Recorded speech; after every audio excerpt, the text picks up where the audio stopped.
보라, 자식들은 여호와의 기업이요 젊은 자의 자식은 장사의 수중의 화살 같으니 이르시되 진실로 너희에게 이르노니 너희가 돌이켜 어린아이들과 같이 되지 아니하면 그러므로 누구든지 이 어린아이와 같이 자기를 낮추는 사람이 또 누구든지 내 이름으로 이런 어린아이 하나를 영접하면 또 아비들아 너희 자녀를 노엽게 하지 말고 오직 주의 교훈과 훈계로 양육하라. 그리하면 늙어도 그것을 떠나지 아니하리라. 아멘.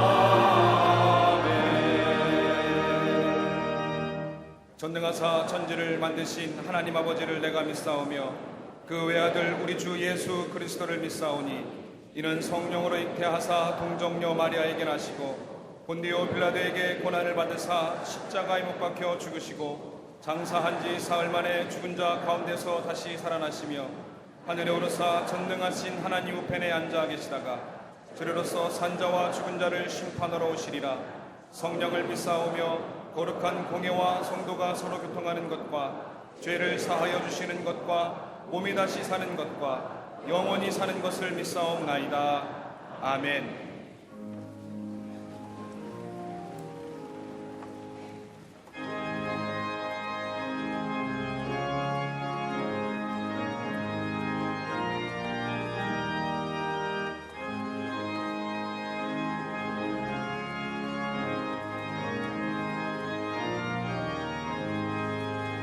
나의 사랑하는 책 기록해어졌으나 어머니의 무릎 위에 앉아서 재미있게 듣던 말 그때 일을 지금도 내가 잊지 않고 기억합니다. 귀하고 귀하다 우리 어머니가 들려주시던 재미있게 듣던 말 사랑합니다. 옛날 용맹스럽던 다니엘의 경험과 유대 임금 다윗 왕의 역사와 주의 선지 엘리야 바람 타고 하늘에 올라가는 일을 기억합니다. 귀하고 귀하다 우리 어머니가 들려주시던 재미있게 듣던 말 인생 중에 있으니 신이 성경심이 사랑합니다.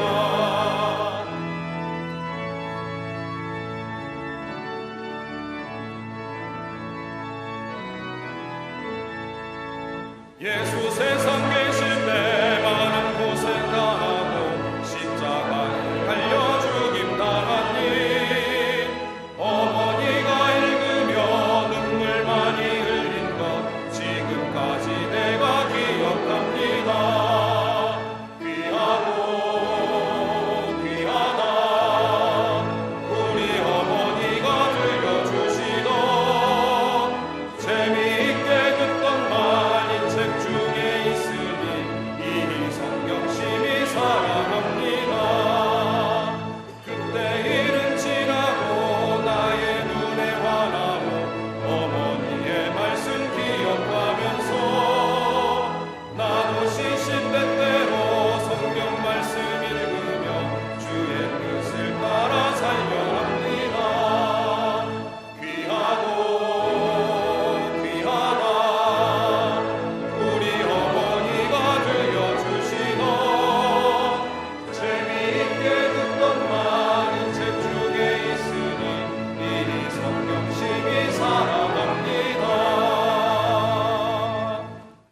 4월 한 달을 하나님의 사랑과 은혜 가운데 살게 하시고 새로이 허락하신 5월의 첫날 아침 주님 전에 나오게 하시니 감사합니다. 오늘은 주님께서 특별히 사랑하시는 어린이들을 축복하며 보내는 어린이 주일로 지키게 하시니 더욱 감사합니다. 이 시간 우리 어린아이 같은 마음을 가지고 예배드리기를 원하는 광림의 모든 권속들 가운데 임재하셔서 찬양과 경배를 받아 주시옵소서. 우리가 예배할 때 어린아이들과 같이 되지 아니하면 천국에 들어가지 못할 것이라고 하신 말씀을 기억하게 하여 주시옵소서. 그러나 우리 마음은 온갖 죄들로 가득 차 어린아이 같지 않았음을 고백합니다. 우리의 눈이 어린아이처럼 순수하지 못했습니다. 우리의 말과 행동뿐만 아니라 우리의 모든 것이 어린아이와 같지 않고 죄와 세상의 마음이 나뉘었음을 고백하오니 불쌍히 여기시고 크신 긍휼로 용서하여 주시옵소서. 어린이를 사랑하여 주신 주님, 이 땅의 아이들이 하나님 심어주신 꿈과 비전을 품게 하시고 약속의 말씀을 따라 사는 믿음의 아이들로 자랄 수 있게 하여 주시옵소서. 이삭처럼 순종의 아이로 자랄 수 있게 하시고 야곱처럼 하나님의 복을 최고의 복으로 여길 줄 아는 아이로 자랄 수 있게 하여 주시옵소서. 전 세계 기아에 허덕이는 아이들, 학교가 아닌 노동의 현장에 내몰린 아이들이 꿈을 품고 건강하게 자랄 수 있도록 주님 축복하여 주시옵소서. 특별히 이제는 이 땅에 학대받는 아이들이 다시는 생기지 않게 하여 주시고 어린이들의 웃음소리 가득한 이 나라 되게 하여 주시옵소서. 이 나라의 민족을 사랑하시고 축복하시는 하나님, 미사일 발사 실험과 핵무기 개발의 혈안이 된 저 북한 땅이 아버지의 강권적인 섭리로 모든 것을 포기하게 하시고 평화 통일을 위한 대화의 장으로 나올 수 있게 하여 주시옵소서. 또한 이 땅에서 신천지를 비롯한 이단의 세력들, 문화와 인권이라는 미명에 숨어 하나님의 섭리를 무너뜨리려는 동성애들이 사라지게 하여 주시옵소서. 지난 4월 한 달 동안 수많은 영혼들에게 생명의 기쁜 소식을 전하는 모범적인 교회 되게 하시니 감사합니다. 성령의 도우심으로 우리 광림교회가 더욱 부흥하게 하시어 20만 전도 5천 속해 1천 선교회의 비전을 속히 이루게 하여 주시옵소서. 광림의 성도를 위해 늘 기도하시는 감독님께 신원의 강건함과 신의 은사를 더하여 주셔서 생명의 말씀을 선포하시며 기도하실 때마다 듣는 모든 이의 몸과 마음이 치유되게 하여 주시옵소서. 수많은 영혼들이 주께 돌아오게 하여 주옵소서. 오늘도 성령의 도우심을 따라 제단을 이끄시며 말씀을 들고 단위에 서시는 담임 목사님께 능력과 건강과 지혜를 더하여 주시고 오늘도 새 힘을 더하셔서 전하는 말씀에 주의 권능이 충만하게 하여 주시옵소서. 성령의 충만한 역사가 임하는 거룩한 시간 되게 하여 주시옵소서. 갑절의 영감을 더하시어 주의 제단과 한국교회를 이끌어가는 모세와 같은 영적 지도자가 되게 하여 주시옵소서. 오늘도 함께 예배하는 광림 남계와 해외 선교지들, 방송과 인터넷으로 예배하는 모든 성도들 가운데에 본당과 동일한 하늘의 신령한 은혜를 충만케 하여 주시옵소서. 이제 거룩하게 세워질 인천 청라의 광림 소교회가 북방선교의 전초 기지가 되게 하여 주시옵소서. 오늘도 귀하고 복된 예배를 위하여 알게 모르게 헌신하고 충성하는 손길들에게 크신 은혜를 내려 주시옵소서. 영감에 찬 찬양으로 주님께 영광을 돌리는 갈릴리 성가대를 통하여 하나님 홀로 영광 받으시고 그 찬양을 듣는 우리 마음이 활짝 열려 위로부터 내리시는 신령한 은혜를 경험케 하여 주시옵소서. 이 모든 말씀을 우리를 구원하신 우리 주 예수 그리스도 이름으로 기도하옵나이다. 아멘.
그때의 제자들이 예수께 나와 이르되 천국에서는 누가 크니이까? 예수께서 한 어린아이를 불러 그들 가운데 세우시고 이르시되 진실로 너희에게 이르노니 너희가 돌이켜 어린아이들과 같이 되지 아니하면 결단코 천국에 들어가지 못하리라. 그러므로 누구든지 이 어린아이와 같이 자기를 낮추는 사람이 천국에서 큰 자니라. 또 누구든지 내 이름으로 이런 어린아이 하나를 영접하면 곧 나를 영접함이니 누구든지 나를 믿는 이 작은 자 중 하나를 실족하게 하면 차라리 연자 맷돌이 그 목에 달려서 깊은 바다에 빠뜨려지는 것이 나으니라. 아멘.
갈릴리 성가대와 옥회수의 귀한 찬양에 감사합니다. 이스라엘 사람들의 정신적 지도자인 랍비들의 교훈 중에 자녀 교육을 하면서 빼놓지 않는 6가지의 덕목이 있습니다. 이것을 늘 저들은 가르치고 또 자녀들에게 이야기하는 덕목들입니다. 하나는 뭐냐 하면 공부하라는 겁니다. 공부하는 게 덕입니다. 안주하지 않고 항상 부족한 마음으로 계속 공부해야 한다는 겁니다. 내가 이것을 알고 있기는 하지만 참으로 바른 지식인가를 끊임없이 연구하고 공부하라는 겁니다. 이게 덕입니다. 또 하나 또 간다면 환자를 방문하는 겁니다. 우리 주위에 불행한 사람을 찾아볼 수 있어야 한다는 겁니다. 다른 말로 말하면 긍휼히 여기는 마음, 다른 사람의 아픔이나 다른 사람의 슬픔에 대하여 같이 아파할 수 있는 마음, 그러기에 환자를 방문하는 것 덕입니다. 세 번째로 가르치는 것이 있다고 한다면 선집대점하는 겁니다. 영접하는 마음이 덕이 된다는 겁니다. 집집마다 담장을 높이 쌓아놓고 사람과의 교류가 없는 집, 여러분 좋은 것 같지만 엄밀하게 얘기하면 관계성의 단절, 불행한 집이라 할 것입니다. 대문이 열려져 있는 집, 아는 사람 모르는 사람이 할 것 없이 집안의 사람이 시끌거려야만이 그 집이 덕이 있는 집이고, 그 집이 바로 열려진 집이고, 그 집이 좋은 집이라는 겁니다. 그러기에 손님 대접하라는 겁니다. 네 번째는 기도와 경건이 있는 생활입니다. 기도를 통하여 경건의 생활이 덕이 됩니다. 아무리 바쁘게 살지만 하나님 앞에 서야 합니다. 경건의 모습은 하나님 앞에서 내가 어떤 모습으로 살아가는 것을 스스로 묻는 하나님 앞에서의 홀로 된 자의 모습, 그리고 자기 자신을 하나님의 말씀에 비답해서 비추어 보며 살피는 것, 이게 덕입니다. 다섯 번째는 율법으로 자녀를 가르치려는 겁니다. 자녀를 가르치되 율법으로 가르치는 것, 즉 하나님의 말씀으로 가르쳐야 한다는 겁니다.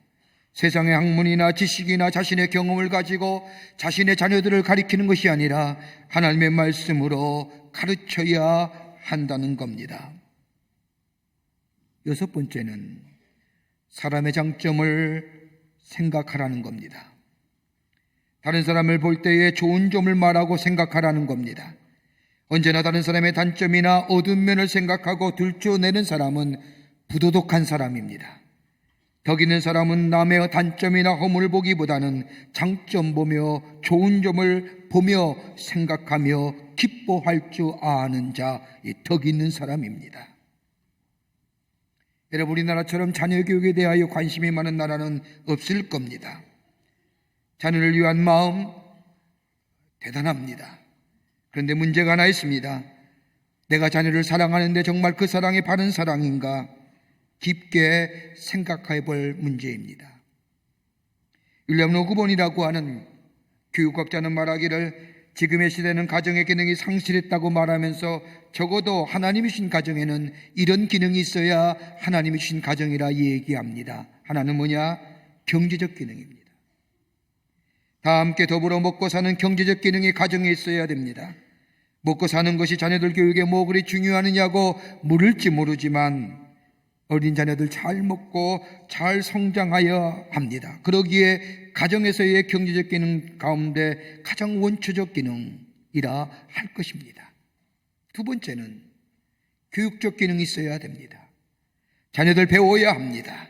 학교라는 공동체, 그리고 가정이라고 하는 공동체 속에서 사랑을 기초로 한 공동체 속에서 배워줘야 합니다. 할 수만 있다고 하면 가르치고 배우도록 하여야 합니다. 이것이 가정의 교육적 기능입니다.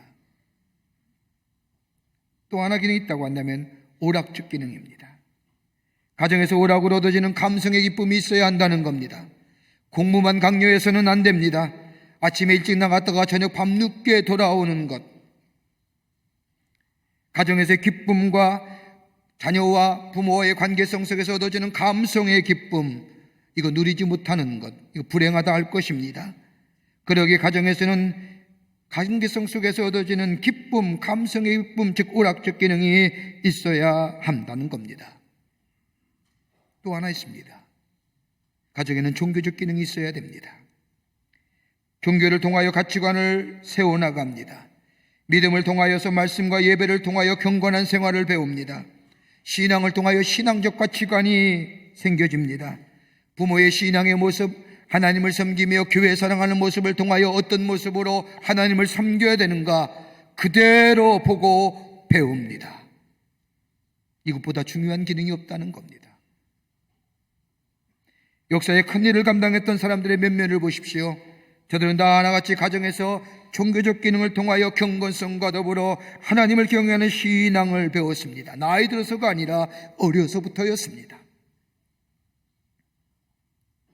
나이 들어 생각과 사고의 끈이 고착화돼 버린 나이가 아니라 맑고 백지 같은 마음에 종교적 가치관, 신앙적 가치관을 심어주었다는 겁니다. 오늘 본문의 말씀을 보세요. 오늘 본문의 말씀을 보면 어린아이에 대하여 예수님의 교훈의 말씀이 나타나져 있습니다. 성경 말씀을 보면 어린아이에 대한 교훈이 많이 나오는데 오늘 본문의 말씀도 그 말씀 가운데 하나입니다. 마가복음 10장에도 동일한 말씀이 나옵니다. 제자가 예수님께 나와 묻습니다. 예수님, 천국에서 큰 자가 어떤 사람입니까? 라고 묻자 예수님이 어린아이를 하나를 데려다가 앉히시고 무릎에 앉히시고 제자들에게 말씀하십니다. 어린아이와 같지 아니하면 결단코 천국에 들어갈 수 없느니라. 4절에 와서는 좀 더 심도 있게 제자들에게 말씀으로 가르쳐 주십니다. 누구든지 어린아이와 같이 자기를 낮추는 사람이야 천국에서 큰 자니라. 그러면서 구체적으로 천국의 복음을 어린아이와 같은 어린아이를 통하여 상징적으로 비유적으로 말씀해 주신 것이 오늘 본문의 말씀이라 할 것입니다. 우리의 자녀 어떻게 기를까요? 왜 하나님은 천국의 복음을 가리키며 어린아이와 같다고 얘기했을까요? 오늘 어린이 주일을 보내면서 본문의 말씀을 통해서 몇 가지로 함께 은혜 받기를 원합니다. 첫째는 어린아이 같은 자가 천국 백성이라는 겁니다. 5절 말씀을 보십시오. 예수님이 말씀하기를 누구든지 내 이름으로 이런 어린아이 하나를 영접하면 곧 나를 영접할 것임이라 라고 말씀하시며 이와 유사한 말씀이 마가복음 10장 13절에도 나옵니다. 어린아이들이 내게 오는 것을 금하지 말라. 하나님의 나라가 이런 자들의 것이니라.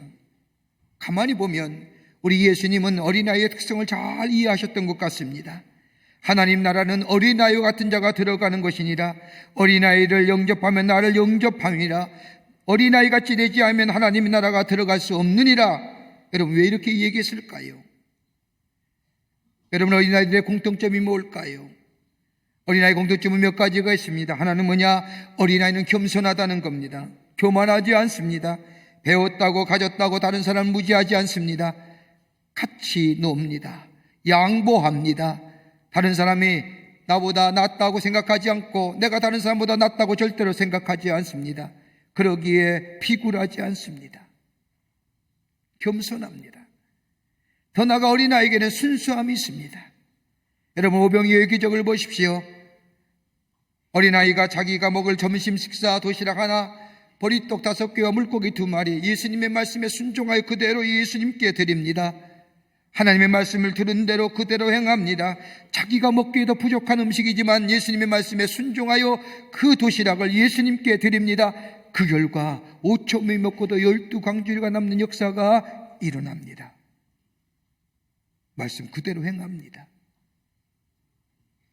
자기의 경험이나 이식이나 자기 생각 먼저 하지 않습니다. 들려오는 말씀대로 순종하며 행합니다. 이게 어린아이의 특성입니다. 우리의 믿음이 어떻습니까? 귀에 들려오는 말씀에 그대로 순종하며 행하십니까?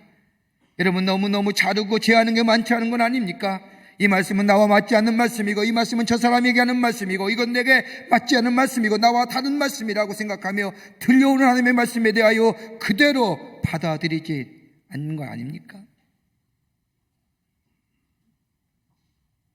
부자가 그자가 하늘 날아가는 것이 천국 가는 것이 낙타가 바늘귀로 들어가는 것보다 어렵다는 얘기는 여러분 부자입니까? 그게 아닙니다. 우리 마음속에 가지고 있는 것들이 너무 많다는 얘기지요. 순수함을 잊어버린 거 아닙니까? 들려오는 말씀에 아멘으로 화답하십니까? 그리고 저 바깥에 나가서 그 말씀대로 사합니까? 우리 아이들은 그렇게 사합니다. 더 나아가 어린아이에게는 신뢰함이 있습니다. 이윤이나 그 어떤 보상을 바라지 않는 신뢰성입니다. 모든 아이들은 다 자기를 사랑하는 줄 압니다. 그 사랑에 자신감이 있습니다.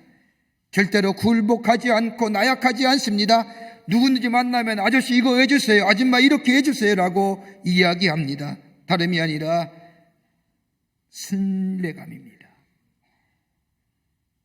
그리고 무엇인지 듣는 대로 믿습니다. 회의적이지 않습니다. 의심하지 않습니다. 요즘 총력전도라고 우리 교회 학교에 나가서 전도하는데 그래서 애들이 그렇지 않아요. 이름 물어보면 대답도 안 해요. 집이 어디냐 그러면 절대 대답 안 해요. 너 교회 나올래 가면 입을 꽉 닫아버리고 눈 한 번 눈길 하나 주지 않고 땅만 보고 갑니다. 왜 그래요? 어른들이 그렇게 만들었어요. 집에서 부모가 가르치기를 그렇게 얘기하잖아요. 절대로 이상한 사람 따라가지 말아라. 누가 말 시키면 절대 대답하면 안 된다. 그냥 땅만 보고 와라. 다 우리가 만든 거예요. 애들의 순수성을 우리가 망쳤어요.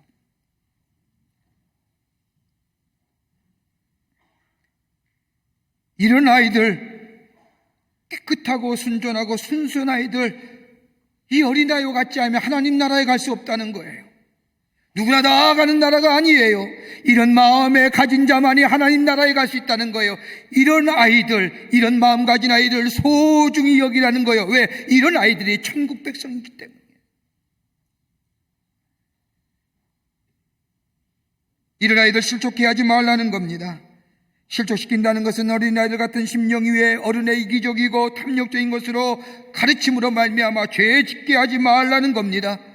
어른들의 심령이 부정직한 마음들, 쉽게 절망하고 좌절하며 굴복하며 비굴하며 겸손함을 잃어버린 그 잘못된 믿음, 그 어린아이 같은 깨끗한 심령 위에 심어주지 말라는 겁니다.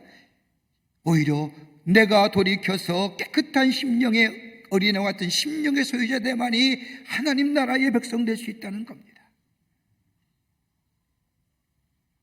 여러분, 예전에 오래전에 유전무죄, 무전유죄라고 하는 말을 일으켰던 지존파 사건 아실 겁니다. 그들을 교화시키기 위해서 예수 믿기로 전도했던, 그 교도소 선교를 했던 한 분의 간증책을 읽으면서 그렇구나 깨달은 게 있습니다. 그들이 그렇게 된 것은 어린 나이에 부정적인 감정이 그들의 일생을 흉악한 죄인으로 만들었다는 겁니다. 그들을 위해서 열심히 전도했던 사람의 간증에 그 글을 보면 17년 전에 이 사람은 초등학교 시절에 선생님에게 호되게 꾸지람을 받았습니다. 미술 시간에 그림 그리는 것을 알면서 크레용을 가져오지 않았다는 이유 때문입니다. 매번 크레용을 가져가지 않으니 선생님은 반항하는 것으로 알고 이 아이가 주의를 잘못 기울이는 줄 알고 야단을 칩니다. 그런데 크레용을 못 가져온 게 아니라 돈이 없어 가난해서 사지 못하는 겁니다. 이 선생님 그것도 알지 못하고 이 사람의 야단칩니다. 너는 왜 그러냐? 너는 왜 그러느냐? 넌 생각이 모자라느냐? 아니면 나를 위해 반항하는 거냐? 라고 이야기하며 마구 때렸습니다. 때리면서 선생님은 흥분한 나머지 이에게 이렇게 얘기합니다. 야, 이 녀석아, 훔쳐서라도 가져올 것 아니냐? 준물 왜 안 가져와? 이 아이는 맞으며 생각합니다. 가난해서 못 가져온 것은 죄다? 훔쳐서라도 가져와야 한다는 마음을 먹게 했습니다. 그때부터 남의 것을 훔치기 시작합니다. 도둑질하는 걸 배웁니다. 더 나아가 도둑질하는 걸 즐깁니다. 저도 모르는 사이에 저의 미래가 이렇게 이루어졌다고 고백하더라는 겁니다. 무심코 던진 말 한마디, 절망과 좌절의 부정적인 이야기 한마디가 그 아이의 미래를 바꾸는 거예요. 깨끗한 심령에 던진 어른의 잘못된 가치관의 말 한마디가 하나의 미래를, 한 사람의 미래를 바꿔놓았다는 거예요. 더 나아가 우리 아이들은 꿈을 잘 꿉니다. 더 나아가 우리 아이들은 사랑 안에 삽니다. 여러분, 우리 아이들 꿈꾸는 거 보십시오. 그의 상상력이 얼마나 놀랐습니까? 아이들이 동화가 통하는 이유가 바로 여기에 있습니다. 어른들은 동화를 들을 때마다 우스갯소리로 넘어지지만 우리 아이들은 심각하게 듣습니다. 왜요? 꿈이 있기요. 이 마음, 하나님의 나라는 어떤 자일 것이나 이 마음을 가진 자라는 겁니다. 겸손함과 순수함과 신뢰감과 비전과 사랑의 마음, 하나님을 향한 우리의 마음, 이 마음일 때에 하나님 나라에 들어갈 수 있는 천국 백성이라는 겁니다. 그러면서 이 어린아이들 같은 자, 이런 마음을 같은 자 소중히 여기라는 겁니다. 겸손한 자의 마음에, 깨끗한 마음에, 신뢰의 마음에, 꿈꾸는 마음에, 더 나아가 사랑의 마음을 가진 자, 이런 자가 천국의 백성이고, 이런 아이들, 이런 마음 가진 어린아이들을 소중히 여기는 자들, 바로 천국 백성의 삶이요, 이 어린아이들을 귀중히 여기는 삶이 바로 하나님의 백성의 삶이라 예수님 우리에게 말씀하 주십니다. 두 번째는 하나님의 말씀으로 가르치라는 겁니다. 가르치되 하나님의 말씀으로 가르치십시오. 6절 말씀에 예수님이 말씀하시기를 누구든지 나를 믿는 이 작은 자 중 하나를 실족게 하면 차라리 연자 맷돌을 그 목에 달려서 깊은 바다에 빠뜨리는 것이 나으니라.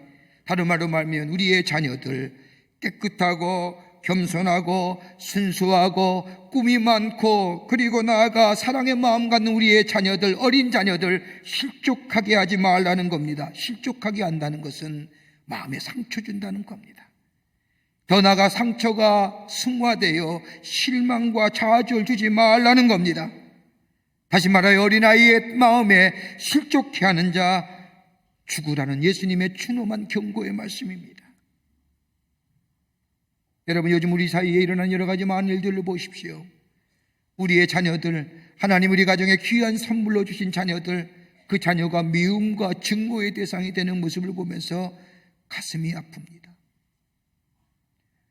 우리 가정에 사랑의 선물로 준 우리의 자녀들, 미움으로 인하여 증오로 인하여 싸늘한 죽음으로 바뀌어지는 모습, 시기와 다툼의 모습들, 그러지 말라는 겁니다.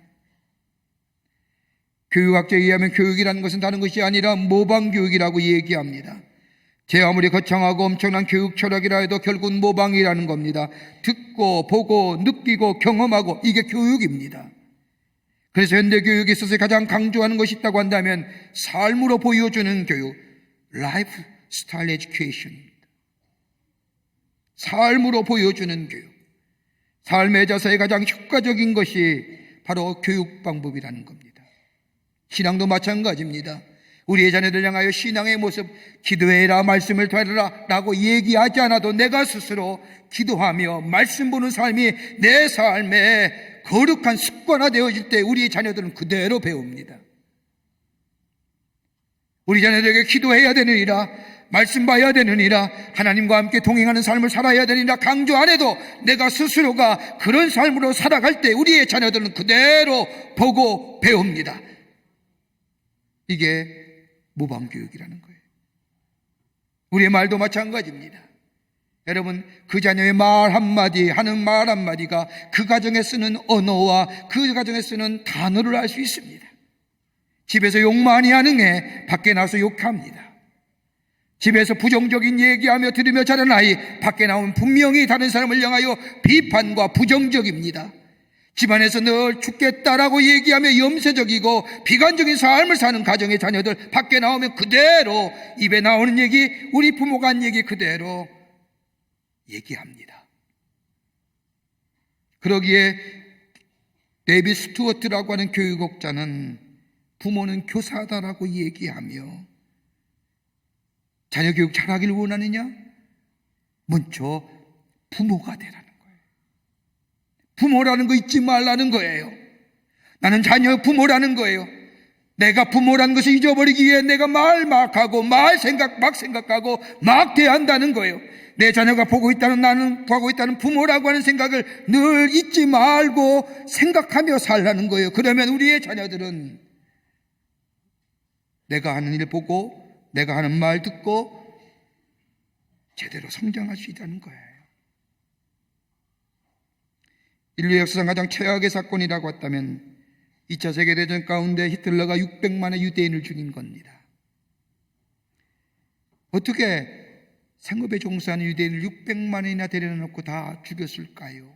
지금도 유대인이 사는 지역에 가보면 저들의 메모리를, 기념관을 만들어서 그 죽음을 추모하는 것을 보게 됩니다. 그런데 심리학자들이 2차 세계대전이 끝난 이후에 히틀러에 대하여 심리학적 분석을 했다고 합니다. 어떻게 인간이 이렇게 자라갈 수 있을까?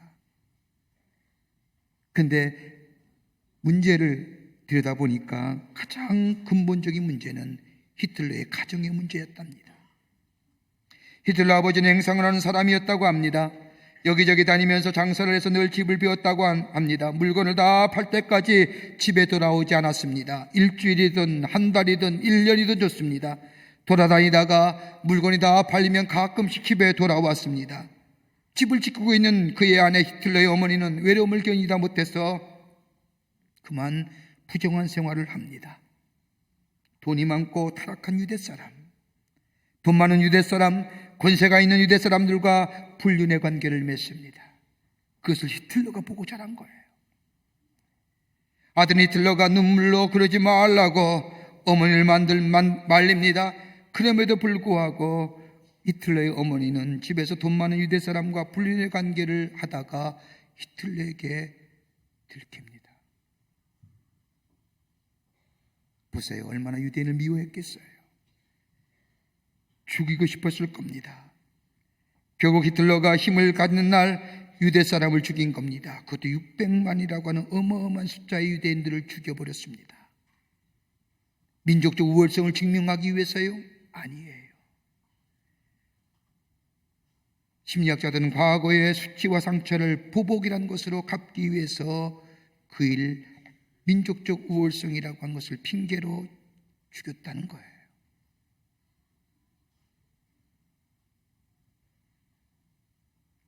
우리의 자녀들 하나님이 주신 귀한 선물이에요.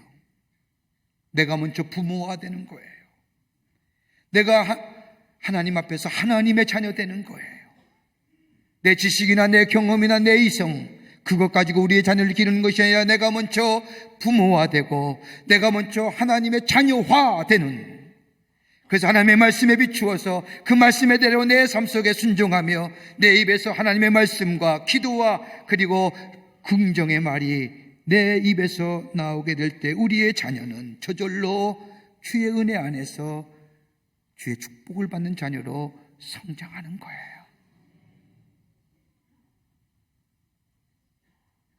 그러기에 오늘 성경 말씀도 소자 하나를 슬쩍게 하면 연자 맷들을 메고 바다에 빠지는 것이 나쁘니라.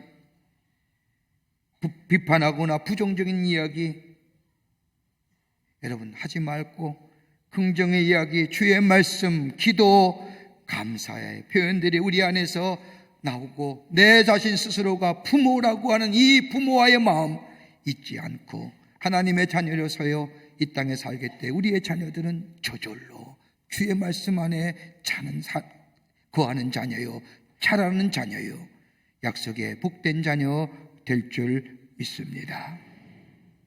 끝으로 자녀들에게 축복을 선포하라는 겁니다. 오늘 7절 말씀을 보면 실족케 하는 일들이 있으므로 말미암아 세상에 화가 있도다. 실족하게 하는 일은 없을 수는 없으나 실족하게 하는 그 사람에게는 화가 있도다. 실족하게 하는 일이 있다는 거예요. 없을 수 없어요. 그러나 실족하게 하는 그 사람에게 화가 있도다. 여러분, 우리 자녀들에게 실족하게 하는 말이 뭘까요? 부정적인 말일 겁니다. 좌절과 절망을 심어주는 언어일 겁니다. 안 돼, 안 돼, 너는 안 돼, 넌 틀렸어, 넌 그것 받고 못해 라고 하는 부정적인 언어와 부정적인 말이 우리의 자녀들에게 실족해 한다는 겁니다. 그거 사용하지 말라는 겁니다. 왜요? 예수님이 실족해 하면 연자들 맷대를 메고 저 깊은 물속에 빠지는 것이 낫겠다고 얘기하셨기 때문에 할 수만 있다면 긍정의 말, 축복의 말이라고 하라는 겁니다. 할 수만 있다면. 저희 부모님에게 저에게 하신 말씀 가운데 아직까지도 기억하고 제 자녀들에게 하는 말이 있습니다. 어렸을 때 변변치 못했나 봅니다. 제가 하시는 말씀은 꼭 하는 말씀이 넌 대기만성이야. 지금만 생각해 보니까 내가 얼마나 변변치 못했으면 저희 부모님이 넌 대기만성이야, 넌 대기만성이야. 저희 자녀들, 저희 동생이나 저희 식구들이 다 그렇게 얘기합니다. 넌 잘 될 거야. 넌 하나님이 계획하신 것이 있어 잘 될 거야. 그때는 몰랐습니다. 제가 부모가 되니까 그 말이 실감이 납니다. 모든 사람에게 공짜로 주어지는 것이 두 가지가 있다고 합니다. 하나는 시간이고 다른 하나는 말입니다. 시간을 어떻게 활용하냐에 따라서 그 사람의 일생이 달라집니다. 우리가 말하는 말도 마찬가지입니다. 내가 어떤 말을 하느냐에 따라서 그의 미래가 달라집니다. 여러분 가만히 보세요. 사람을 만나면 보통 인사하지요. 어떻게 지내십니까? 그러면 세 가지 유형의 대답이 있답니다. 하나는 뭐냐? 부정형의 반응입니다. 별로예요. 피곤해요. 죽을 지경이에요. 죽지 못해 살아요. 두 번째 유형은 평범해요. 그저 그래요. 대충 돌아가요. 늘 같아요. 또한 유형이 있습니다. 긍정형의 반응입니다. 좋습니다. 대단합니다. 잘 지냅니다. 잘 될 것입니다. 가만 보세요. 내가 어떤 말하고 있는지요. 내가 한 말이 그 인생을 그렇게 만듭니다. 죽을 지경이에요. 죽지 못해 살아요. 그렇게 살고 있습니다. 별로예요. 똑같죠. 그렇게 평범한 인생으로 똑같이 살아갑니다. 그러나 잘 될 겁니다. 밝을 겁니다. 미래는 밝을 겁니다. 라고 얘기하는 사람은 열정이 있고 삶의 역동성이 있습니다. 여러분 어떤 말 하세요? 예배 마치고 물어볼 겁니다. 어떻게 지내세요? 별로예요. 그러면 그 인생 별로의 인생입니다. 이 말을 들을 때마다 좋습니다, 대단합니다, 고무적입니다 라고 얘기할 때 상대방에 힘을 줍니다. 말대로 됩니다. 좋아집니다. 대단해집니다. 그대로 이루어집니다. 그러기에 우리의 자녀들에게 비록 우리 자녀들이 다른 사람에게 비교할 건 아니지만 내가 보기에도 조금 부족하다 할지라도 거기에 실망과 좌절의 부정적 언어가 아니라 하나님 위대하게 널 만들으셨다. 너는 위대하게 될 것이다. 축복의 말로 우리의 자녀들 향하여 선포하라는 겁니다. 요한 웨슬레, 감리교의 창시자였던 요한 웨슬레 어머니인 수잔나 웨슬레는 무려 19명의 자녀를 두었습니다. 어려서부터 자녀들에게 신앙 교육하기를 저녁 6시부터 9시까지 밥을 먹고 난 후에는 한자리에 모여서 하나님의 말씀을 공부하며 학교 공부를 하며 엄마와 개인적으로 1:1의 신앙 훈련을 받았던 시간이었다고 합니다. 그리고 어린아이가 자녀가 걷기 시작하면 매주 한 번씩 그들의 손을 잡고 감옥과 병원과 양로를 다니면서 이웃 봉사, 이웃 사랑의 정신을 심어줬다고 합니다. 한 주에 한 끼씩 금식하며 하루에 3번씩 어떤 일이 있어도 소리내어 기도할 것을 가르쳤습니다. 안일한 생활보다는 경건과 엄숙한 생활을 익히도록 훈련시켰습니다. 저녁 9시가 되어서 가정 예배가 끝났을 때 아이들이 다 잠자리에 누우면 수잔나 웨슬레는 아이들 향하여 이렇게 물었다고 합니다. 너희들은 누구냐? 이때 아이들이 한결같은 대답으로 우리는 위대한 청소년입니다. 너희를 누가 위대하다고 말하느냐? 하나님이 우리를 위대하시다고 하십니다. 그러면 너희는 지금 무엇하고 있느냐? 위대한 역사를 창조하고 있습니다. 그 일을 누가 시켰더냐? 하나님이 시키셨습니다.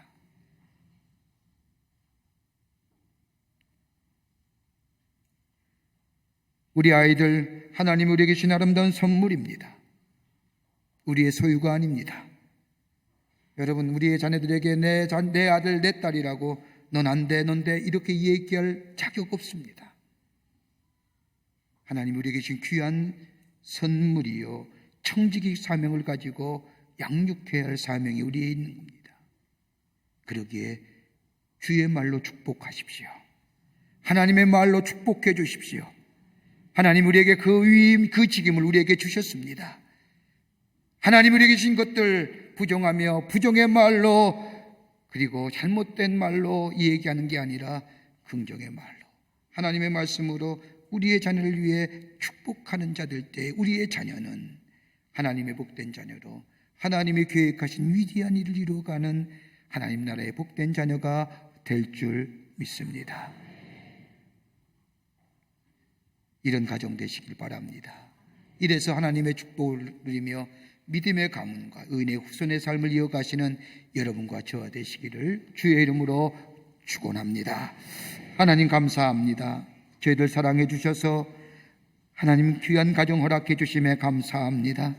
우리의 자녀들 주심에 감사합니다. 어린애 같은 믿음 되어 천국 백성 저희들 되게 하여 주시고 우리 가정에 주신 귀한 자녀들 하나님의 말씀으로 하나님의 축복으로 양육하며 믿음의 가문이여 의인의 후손된 삶을 이어가는 저희들 가정 되게 하여 주시옵소서.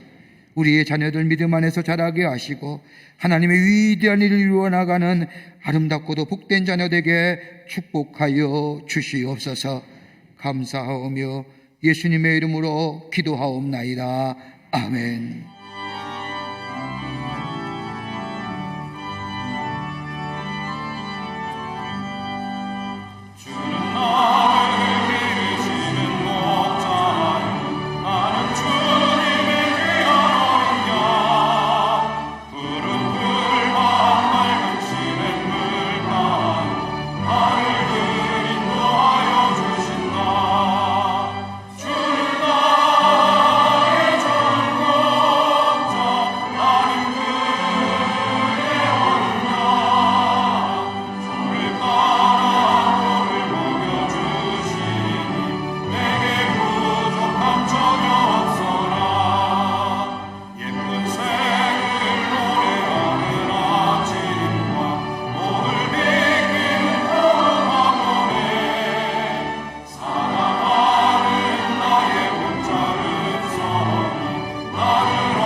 지금은 주 예수 그리스도의 크신 은혜와 하나님 아버지의 한량없으신 사랑하심과 성령님의 인도하심이 거룩한 주의 날 하나님 전에 올라와 하나님 앞에 신령과 진정으로 예배드리며 주의 말씀 가슴에 품고 저 땅에 나가 그 말씀대로 살아 하나님의 약속의 성취를 누리기로 결단하고 성전의 문을 나서는 우리 모든 사랑하는 광림의 권속들과 영상을 통하여 하나님 앞에 예배드린 한국교회 성도들과 그 밖의 거룩한 백성들 위해 주께서 지금으로부터 영원토록 함께 하시기를 간절히 축원하옵나이다. 아멘. 조신아